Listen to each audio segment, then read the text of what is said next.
తెలుగు రాష్ట్రాల్లో అతిపెద్ద lift manufacturer lifts ట్రై.com dealership కూడా ఇవ్వబడును. రాధాకృష్ణ స్వామి గారు కండక్ట్ చేయబోయేటువంటి క్లాసెస్ 2 ఫిబ్రవరి 2025 తిరుపతిలో ఉంటుంది, 9th ఫిబ్రవరి 2025 రాజమండ్రిలో ఉంటుంది, 16th ఫిబ్రవరి 2025 బెంగళూరులో ఉంటుంది, అండ్ 2nd మార్చ్ 2025 విజయవాడలో ఉంటుంది, 9th మార్చ్ 2025 అనంతపూర్లో ఉంటుంది.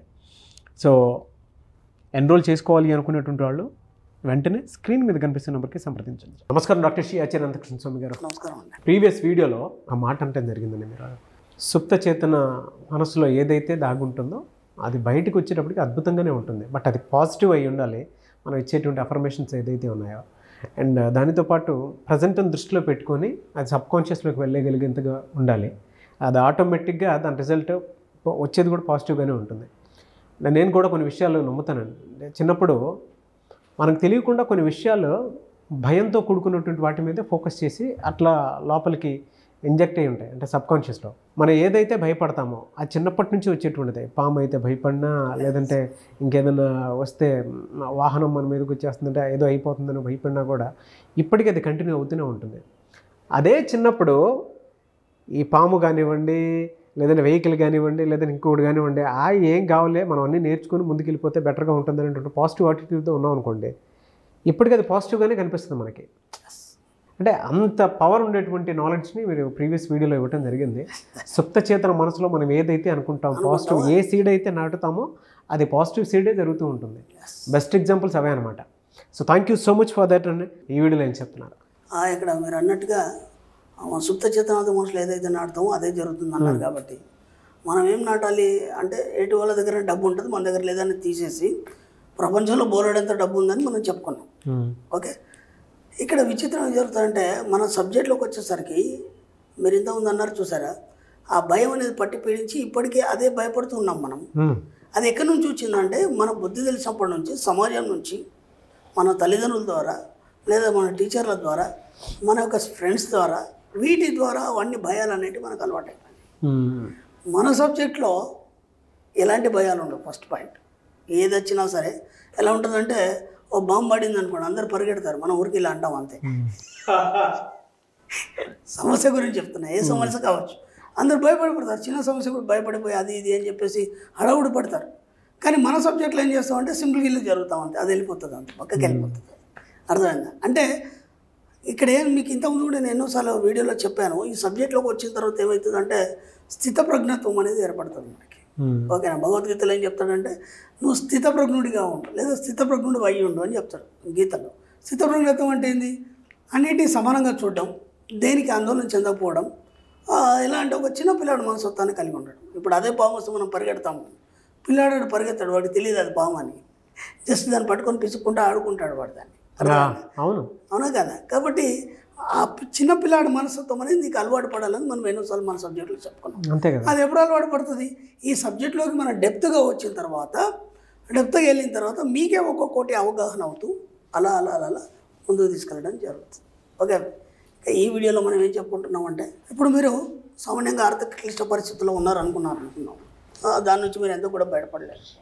ఇప్పుడు మనం ఏమైనా అఫర్మేషన్ చేయాలంటే, ఈ అనంతమైన శక్తిలో ఉన్నటువంటి జ్ఞానం ఏదైతుందో మీ ద్వారా ప్రవహింపచేయండి. ప్రవహింపని చెప్పిన మరుక్షణం ఏమవుతుందంటే, మీ ఆర్థిక క్లిష్ట పరిస్థితులన్నీ మాయమైపోతాయి. అంటే విచిత్రం ఏంటంటే, ఇప్పటి వరకు మీకు తెలియంది ఏదైతుందో అది నిజమని నమ్మారు. ఇప్పుడు ఈ అనంత జ్ఞానాన్ని మీరు పొందిన తర్వాత ఎవరో ఏదో చెప్తే మీరు వినరు. అందుకంటే ఈ వాస్తవం అనేది సత్యమైందని మీరు ఎప్పుడైతే తెలుసుకున్నారో, ఎవడేదో చెప్తున్నారు. ఇప్పటివరకు ఏం చేస్తారంటే, అందరు ఏం చెప్తే దాన్ని ఫాలో అవుతూ వాళ్ళ వైపు మీరు వెళ్ళారు. ఈ అనంత జ్ఞానాన్ని మీరు సంపాదించిన తర్వాత మీకే అన్నీ తెలుస్తాయి. కాబట్టి మీరు ఎక్కడ కూడా భయపడాల్సిన అవసరం లేదు. అనంత జ్ఞానాన్ని మీ ద్వారా ప్రవహింపచేయండి. ఎంత బాగా చెప్పాడు అంటే, దాన్ని విస్తరింపచేయాలి. అంటే మీరు ఏదైతే ఈ జ్ఞానాన్ని కలిగి ఉన్నారో, ఇక నుంచి ఏది నమ్మకుండా దాన్ని మాత్రం మీరు అప్లై చేయాలి ప్రతి దగ్గర. అప్పుడు ఏమవుతుంది? మీకున్న ఆర్థిక క్లిష్ట పరిస్థితులు ఏవైతున్నాయో అవన్నీ మాయమైపోతాయి. మనకు విన్సెంట్ ఫిల్ చెప్తారు, ఎంత చక్కగా చెప్తారు, దేన్ని నీ జీవితంలోకి రానివ్వకు. ఫస్ట్ పాయింట్ బాగా గుర్తుంచుకోండి. నేను అందుకే మన సబ్జెక్టులు ఎన్నోసార్లు చెప్పాను, మన సబ్జెక్టులో జాలి లేదు, కరుణ లేదు, దయ లేదు, ప్రేమ లేదు. అవన్నీ ఎలా వస్తే నేను మళ్ళీ క్లాస్లో చెప్తాను. స్వచ్ఛమైన దయ, జాలి, కరుణ ఎలా వస్తాయని నేను క్లాస్లో చెప్తాను. ఎన్నోసార్లు మనం చెప్పుకున్నాం. మనం ఏం చేస్తాం, చిన్న ఒక ఎవరైనా ప్రేమ చూపిస్తే లొంగిపోతాం, ఎవరు చిన్న హెల్ప్ చేస్తే దానికి లొంగిపోతాం. అవును. అర్థమైంది. కాబట్టి ఏది నీ జీవితంలోకి రానివ్వకు, దేనికి కలత చెందకు, ఓకేనా? అన్నీ మాయమైపోతాయి. ఎస్. Vincent fail. నాకు నిజంగా ఇంత పెద్ద సబ్జెక్ట్లో ఈ వాక్యం నాకు బాగా అంటే బాగా నచ్చింది, చాలా ఇన్స్పైర్ చేసింది నన్ను. ఎందుకంటే ఎంత స్పష్టంగా చెప్పాడు, ఏది కలత చెందనీయకు, ఏది నీ దరికి చేరనీయకు, అన్నీ మాయమైపోతాయి. ఇప్పుడు ప్రతి ఒక్క జీవితంలో ఎన్నో స్ట్రగుల్స్ పొందే ఇక్కడ దాకా వచ్చిన వాళ్ళు ఎంతోమంది ఉన్నారు, మహానుభావులు. ఇప్పుడు మన జీవితంలో కూడా మనం ఎన్నో చూస్తుంటాం. ఒక సినీ ఫీల్డ్ నుంచి కానీ లేకపోతే ప్రముఖులు ఎవరైతే ఉన్నారో వాళ్ళ లైఫ్ గతంలో ఎలా మీ పరిస్థితి ఇలా వచ్చారన్నప్పుడు కొన్ని సంఘటనలు చెప్తారు. ఇప్పుడు మీరు ఇంత స్టార్ స్థాయిలో ఉన్నారు కదా, అవి మాయమైపోయినాయా లేదా? అవును. అవి అలాగే ఉంటే మీరు ఇలా ఉండరు కదా. అవును. అవి అలాగే ఉంటే మీరు ఇలా ఉండరు కదా. కాబట్టి మీరు కూడా మీ జీవితంలో ఏదన్నా వస్తే ఎక్కడ కూడా కలత చెందని ఎక్కువ అని చెప్పాడు అక్కడ. ఏది మీ జీవితంలోకి రానివ్వకు, అది మంచిగా చెడైనా దీన్ని రానివ్వకు. అర్థమైందా? అది మంచిలా కనిపిస్తుంది, చెడు చేయొచ్చు అంటే దాంతో నువ్వు మమేకం కావద్దు. మమేకం అయినప్పుడు ఏమవుతుందంటే మీకు సెంటిమెంట్ అనేది ఏర్పడుతుంది. సెంటిమెంట్ అయినప్పుడు ఇప్పుడు మనం కొన్ని ఏం చేస్తామంటే, నాకు పిల్లాడు పుట్టాడు, పుట్టిన తర్వాత నాకు బాగుంది, ఓకేనా? మన పిల్లాడికి జ్వరం వచ్చి పడుకున్నాడు, అప్పుడు నీకు బాగాలేదా? వాడి బాగాలేనప్పుడు నీకు బాగుండదు కదా. అవును. అవునా కదా? ఒక అమ్మాయి పుట్టింది, అమ్మాయి పుట్టాక నాకు చాలా బాగుంది, అమ్మాయి అత్తారింటికి వెళ్ళిపోయింది, మొత్తం నువ్వు సర్వనాశనం అయిపోయినావా? అదంతా పోయిందా? అలాంటిది ఏం లేదు కదా. అవునా కదా? అంటే మీ యొక్క స్వార్థం కోసం, మీ యొక్క సెంటిమెంట్ కోసం ఇతరులను మీరు అనవసరంగా డిస్టర్బ్ చేయకండి. అర్థమైందా? ఇప్పుడు మీరు చిన్నప్పటి నుంచి అప్పుడు అమ్మాయి పుట్టిన తర్వాత నాకు బాగుంది అని, రేపు పెళ్ళైన తర్వాత ఏమైంది? ఖచ్చితంగా అమ్మాయికి పెళ్లి చేయాలి. ఇంకోళ్ళ ఇంటికి ఆడపిల్ల కదా, అది అక్కడ ఉండేది ఆడపిల్ల అంటే అక్కడ ఉండే పిల్ల, ఇక్కడ ఉండే పిల్ల కాదు. ఎప్పటికైనా అక్కడికి పోవాల్సిందే. ఇప్పుడు నువ్వు ఎంత బాధపడిపోవాల్సి వస్తుంది. కాబట్టి మన సబ్జెక్ట్లో ఇంకోటి కూడా ఉంది, ఎవడి భాగ్యాన్ని ఎవడు లాక్కోలేడు, ఎవడి దరిద్రాన్ని ఎవడు పంచుకోలేడు. కాబట్టి ఎవరితోనో నీకు భాగ్యం రాదు, అర్థమైందా? నీ దరిద్రాన్ని ఎవడు పంచుకోలేడు. అలాంటప్పుడు నువ్వు అనవసరంగా ఇతరుల మీద ప్రేమ జాలి కరుణతో సెంటిమెంట్లను పెంచుకో. అర్థమైందా? అది మంచి కావచ్చు, చెడు కావచ్చు, ఏదైనా కావచ్చు. ఎక్కడైనా సరే బాగా గుర్తుంచుకోండి, ఏది కలత చెందనీయకు, ఏది నీ జీవితంలోకి రానియకు, ఓకేనా? నీలో ఉన్న అనంత జ్ఞానాన్ని నీ ద్వారా ప్రవహించ చేసినప్పుడు ఏమవుతుంది, ఇది ఏది మంచి, ఏది చెడు, ఏది స్వీకరించాలి, ఏది వదిలిపెట్టాలి, ఇవన్నీ కూడా నీకే అవగతం అవుతాయి. అర్థమైందా? దానికోసం నువ్వేం చేయాలి? నిరంతరం అనంత జ్ఞానం నీ నుంచి చేయాలన్నప్పుడు నువ్వు అంతర్లీనంగా నువ్వు ముందు ప్రయాణం చేయాలి. అంతర్లీనంగా నువ్వు ప్రయాణం చేసి ప్రతిదాన్ని నువ్వు చర్చించగలగాలి. నీ జీవితంలో ఎవడేదో చెప్పాడు, చెప్పగానే మనం ఏం చేస్తాం అంటే వెళ్ళిపోతాం.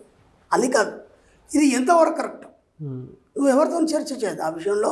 మళ్ళీ మనం ఏం చేస్తామంటే, ఒక స్వామీజీ ఉన్నాడు, లేకపోతే ఇంకెవరు ఉన్నారు, ఒక డాక్టర్ ఉన్నాడు, ఏదో ఉన్నాడు, ఎవరో చెప్తారు, అరే అక్కడ పోతే నీకు బాగవుతుంది, లేకపోతే నీ ఆరోగ్యం బాగుపడుతుంది. మళ్ళీ నువ్వేం చేస్తావు? అది ఎంతవరకు కరెక్ట్ అనేది గూగుల్లో సెర్చ్ చేయడమా, లేదంటే దాని అనుభవాలు ఎవరైనా అచీవ్మెంట్స్ ఉన్నాయా, లేదంటే ఇంకెవరైనా తెలిసిన వాళ్ళు ఉన్నారా, దాని మొత్తం ఆరా తీసి అప్పుడు పోవాలనుకుంటే అందరూ పాజిటివ్ చెప్తే నువ్వు వెళ్తావు.